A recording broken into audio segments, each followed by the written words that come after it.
price of regular $3.15 this morning. Diesel's clocking in $4.67 a gallon. I want to bring Alabama Congressman and member of the House Committee on Natural Resources, Jerry Carl. Congressman, good morning. The big question here, should we start to fill up the SPR before oil hits $100?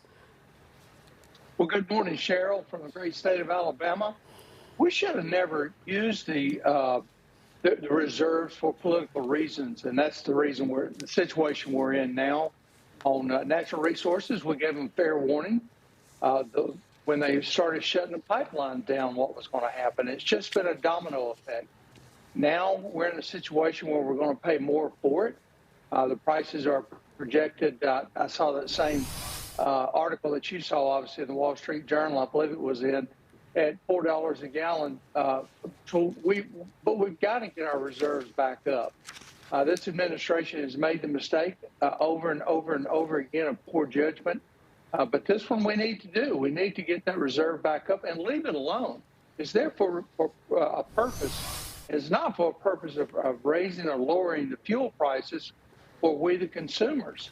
It's for our national defense. And we've got to hold the president's feet to the fire on that. He used it for political purposes. Sure. Bring the prices down before election time. Of course, now it's started back up. So I agree with you, Congressman. It's all predictable. Everyone has told him what was going to happen on the Republican side and all the committees, but no one seems to listen. No one seems to listen. Well, look, there's going to be a change in leadership in January for you and your colleagues. But I want to move on to this Wall Street Journal editorial board piece. And they say, and they're talking about the record cold weather that we had all over the country at Christmas weekend.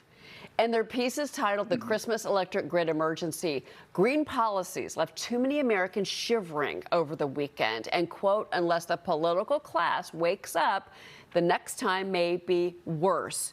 People were told to turn down their thermostats. I mean, it was, this is all over the country, Northeast, Texas, Alabama. Your thoughts? Well, again, this is something that we talked about at very early stages when they stopped issuing permits here in the Gulf of Mexico. We've got a huge natural gas mine capabilities down here that we haven't even tapped into yet. But we can't get permits. We can't get them issued out.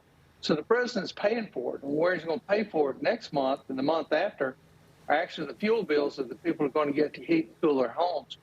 I'm all for alternative energies. There is no doubt we need to try to stretch and move in that direction. But you can't do it all at once. You can't just arbitrarily just shut down petroleum and the development and expect it to switch over. This is what happened. Right. The technology is not there yet. You have to grow with the technology, and you have to let the market itself drive itself. You can't just keep pouring federal dollars into programs that are going to, quote unquote, take us into the next future of energy without having a backup plan. And the backup plan is plenty of fuel that's in reserve. All this is in the same cycle, if you think about it. Right. Every bit of it is green energy. Congressman, while we're being asked to turn down our heat in this country, the president's in St. Croix having a lovely beach vacation. But there's a report this morning. It's in realclearenergy.org. And it says that he could use this trip to unveil a very expensive reimagining of the energy infrastructure of the Virgin Islands, Congressman. They're talking about the fact that we could be giving billions more to the U.S. Virgin Islands, which includes St. Croix, where he is, and we already gave them $10 billion for hurricane relief. Now they want to go 100% solar in 90 days. Your reaction? Which is ridiculous, by the way, Congressman. You know that, but go ahead. Yeah, well, that has been his whole method of doing business. He makes sure all of his buddies are well taken care of. A billion here and a billion there. I'm just curious how he can go and stay at this villa that's a huge contributor of his when I can't even fly on a private jet of someone that, if I have a family emergency, jumping on a private jet to get home, I could be penalized for that. I don't understand how, just because he's the president, he's got a different set of rules than we do and staying at places like this. But you know what he's going to do? He's going to spin it into he was there He saved the world. You know, he gave them $1 billion to shut down a coal burning plant. There'll be another story there, I'm sure. But the man is entitled to take a vacation. He is entitled to spend time with his family at Christmas time, but not at the taxpayers' expense. And that's the way this will turn out. It'll be at the taxpayers' expense. All right, real quick. Congressman Carl, it's Todd Pyro here. Great to chat with you. Look, we have a situation where people are literally freezing to death in our own country, in New York State, no less. And yet he is spending billions of dollars on solar energy in the U.S. Virgin Islands. When you take over Congress, you as being the Republicans, in less than a week, you keep on hearing talk of power of the purse. You're going to control the power of the purse. Is there something you can do to keep money like this from going to solar panels in the Caribbean? Or is that beyond your ability to oversee when it comes to oversight there in Congress? It's not beyond our power to put that in our package. Now, when it gets to the Senate's a little tougher to deal with, believe it or not. They're a lot harder than I anticipated. Hopefully, we can get 51 senators that will work with us on some of this stuff. And I don't for a minute believe that is impossible. I believe it is possible.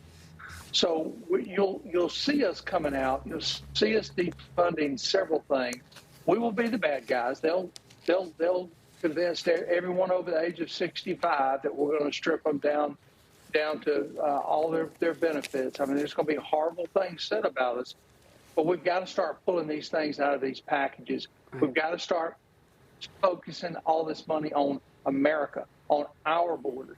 Mm-hmm. I mean, the money in this omnibus package, just the waste in it, the amount of money we could be spending on the border, it's just unbelievable where we're spending it, and what we're ignoring is probably more important right now. But you will see us do that. I hope to be on appropriations.